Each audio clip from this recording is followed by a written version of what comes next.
Some car model names just never expire, and others are relegated to the bottom drawer and then resurrected at a future date. We seem to have a trend at the moment of manufacturers resurrecting old brands. Now, staples of the car world like the Corolla has been in production from 1966. The Honda Civic similarly has been in production since 1972, a particularly good year. But there you go. Some cars are just built and they just keep churning out new models, new generations, making subtle revisions or major revisions over the years. And other models are just expired. Is there a model that you would like to have resurrected? What was your first car? My first car was a Renault 9 TLE with electronic ignition. It still had the choke though, which I had to play with to start it on those cold mornings. And I managed to write it off in 2 weeks. I don't ever think the Renault 9 brand is going to come back. It wasn't that exciting back then when I owned it, and I don't think they could do very much to it to make it exciting now. But there are some fantastic brands, thinking particularly of the Toyota Supra. This car has been a staple of car movies over the years. If there's a movie about performance cars or tuning and upgrading cars, the Supra has generally appeared in it somewhere. The last Supra rolled off the production line in 2002, and people were understandably sad. This car had generated quite a following over the years of enthusiasts and aficionados that really appreciated everything about this car, from its ridiculous power levels to its in-your-face styling and wide boy handling with the drifty rear-wheel drive setup that it came with. In 2019, Toyota resurrected the Supra brand, partnering with BMW to provide the power plant. They've recreated a classic icon. Let me know what you think about the new Supra and whether this compares favourably with the old one, or whether you just regard it as a different car that happens to have the same name. The good old Ford Bronco ended production in 1996. But then as recently as 2020, Ford have reimagined the Bronco, revitalising it, and they've produced a model with removable doors, a real rugged off-road that's going to compete directly with Jeep Wrangler. The Land Rover Defender, you probably didn't realise that production ended in 2016, but those aficionados and followers of the Land Rover Defender were understandably quite sad and depressed when the last one rolled off the production line. But in 2020, the car was resurrected. We see modern Land Rovers with an all-new platform, rugged off-road ability. How many SUVs today have off-road abilities? They look the part, but as soon as you take them off the road, they would really struggle.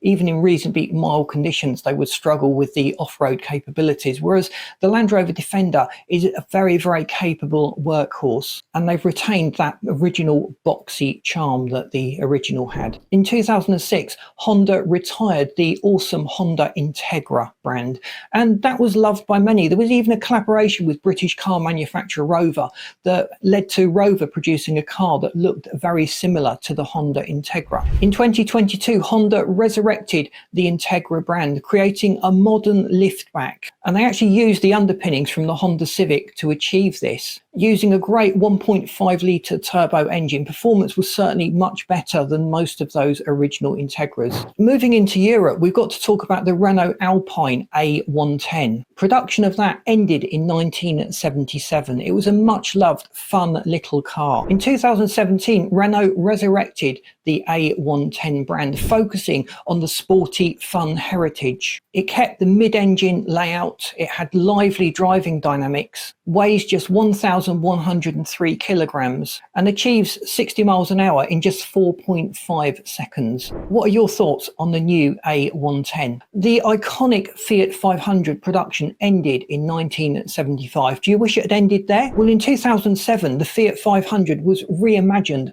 for a modern generation. I'll let you put in the comments what you think about the new Fiat 500 and whether they've captured the essence of the original. I think they have, to a certain extent. We're dealing with a car that's much bigger than the original, but we've got to bear in mind that cars now have much more safety features. There's impact bars, there's airbags, it's all going to take up more space. And if you put that in the diminutive original body size, there would be hardly any space inside for the occupants. So we do expect a little bit of growth between these early models models and the modern iterations of them. But let me know what you think. Have they gone ridiculously big on the new Fiat 500? It's similar as well with the Mini. The Mini production ended many years ago, but BMW have resurrected the brand. They've captured the essence of the original Mini and they've made it fun. It's probably one of those cars that's got more options when you buy it than any other model out there. You can specify different lights, different sticker arrangements, many different paint jobs and colors.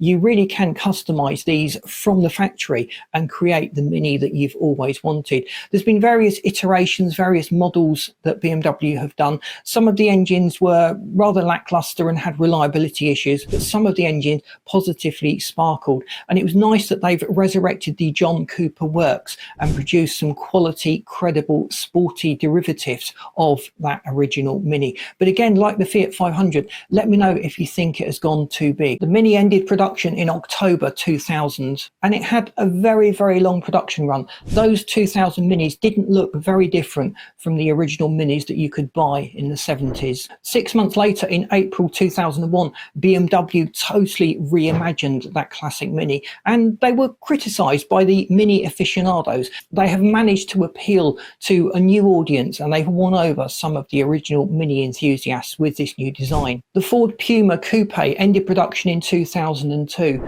and they've reimagined it now as a family SUV. They've pretty much just taken the Puma name. There's a few essences of the original Puma's styling in the modern Puma, but it has become one of the biggest selling cars in the UK. There's a lot of people going out there buying Pumas, and there's a range of engines right up to sporty variants and general cheap to run family variants. They've really ticked the boxes and they've made the original Puma concept appeal to a whole new practical generation. The NSX, the Acura or the Honda NSX, was one of those stunning supercars. It was dubbed as the reliable Honda version of the Ferrari. It often came in red. It had that distinctive wedge shape. It was ultimately a driver's car designed by drivers for drivers, and they became really unloved. But examples of those original NSXs are fetching ridiculous money now. If you've had one and you've looked after it, you're going to be seriously profiting if you manage to sell it now, because they are really sought after. In 2016, the NSX was resurrected, reimagined, much like Toyota did with the Supra. Whole new power plant, capturing the fun driver appeal of the original NSX and packaging it for a modern generation.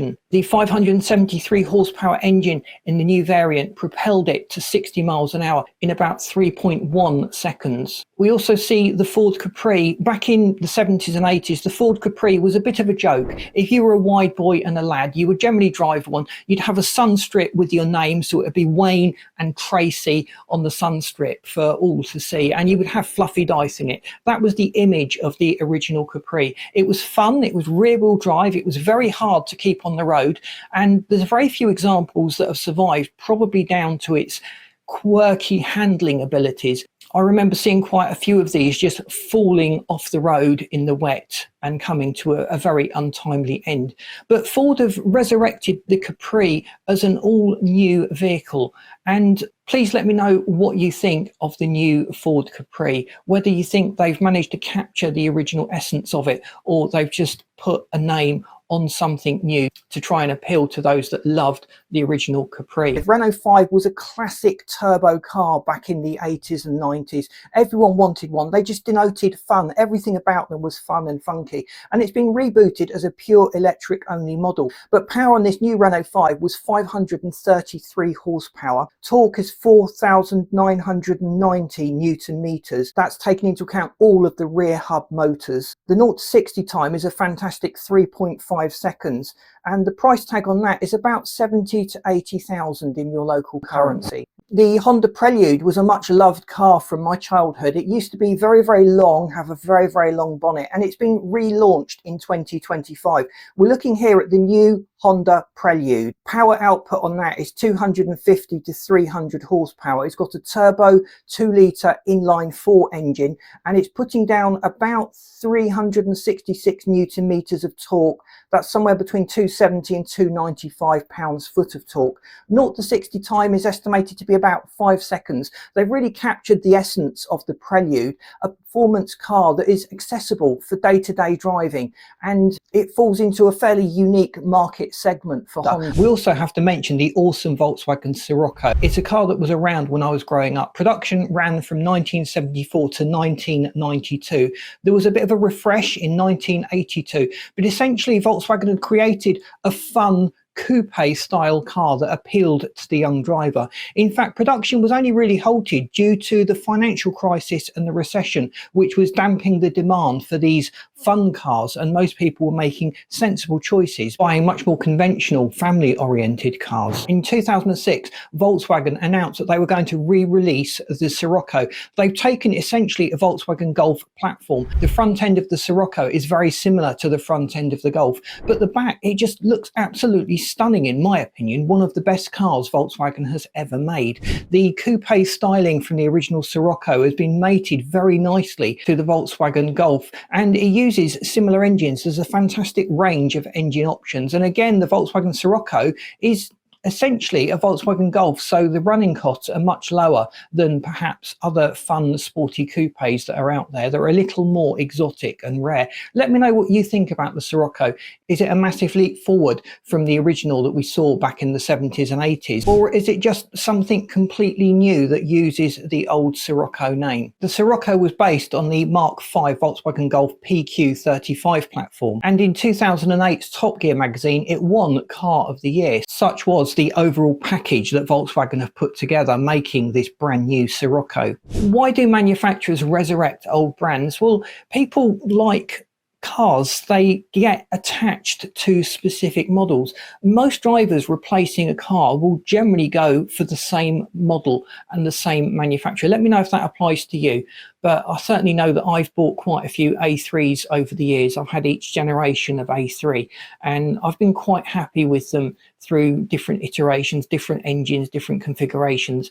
But I don't think I'm alone. I think a lot of people out there stick with what they're familiar with, and that's why some of these cars are just regurgitated and revised and churned out year after year. But where there's been a break in production and a cult following, manufacturers are starting to cash in on that. It saves marketing department big budget because people already know the brand. The name itself has a reputation that goes with it, appealing to new buyers. Let me know if you think that works or not. And don't forget to let us know which brands or which models of car are no longer in production that you would like to see brought back into production. If you've enjoyed this video, please boot the like button. That really helps us to get out there. Subscribe to the channel so you don't miss out on the great content we've got lined up. And I've lined up this video and this playlist that you should find really interesting. Thanks for watching. See you in this next video.